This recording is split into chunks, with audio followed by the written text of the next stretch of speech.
We haven't seen major problems, which is a useful start to it. We were doing some comparisons on setup across the cars, so I think we've got a good direction there. Lewis clearly looked to be in a happier place than George. We'll just go and pick through that data. But one of the tricky bits with Monaco is the track evolves so much. It's one thing getting your car in a decent spot for FP1. You've got to keep it there for FP2, FP3 into quali. That's a lot easier said than done. So good start, but we're certainly wary of the many ways that you can get Monaco wrong. Okay, well, excluding them, what needs the most re-engineering? Is it the front suspension? Is it the new floor? Well, I mean, to be honest, the floor's what the floor is, the suspension's what that is. We're just playing with the normal setup parameters here. The fact is you don't go and design a car for Monaco, you design it for your Silverstones and your Barcelonas.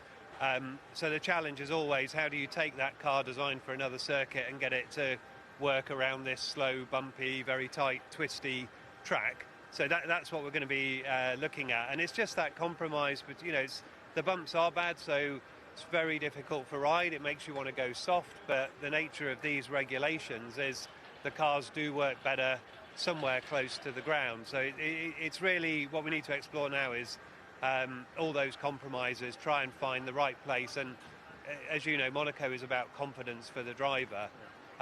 Lewis had that this morning, George didn't, so really just working on the tweaks that will bring that. Okay. And just finally, you say the word compromise. Looking at the car, it didn't have side pods, now it's got side pods on for the first time in a year and a half. It's got other bits on. Is it a bit of a compromise, the changes you've made?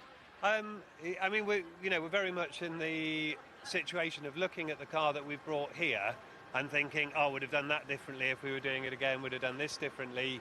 If you start with a clean sheet, it's a lot easier to optimise than if you're halfway through your development and suddenly you make a pretty big change. So, the positive of that is we've got a big long list of things we'd like to do that we know will bring performance.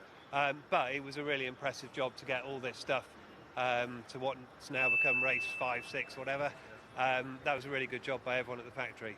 Okay, good stuff. Well, Lewis is quick so far, so good luck for the rest of the weekend. Thank you very much.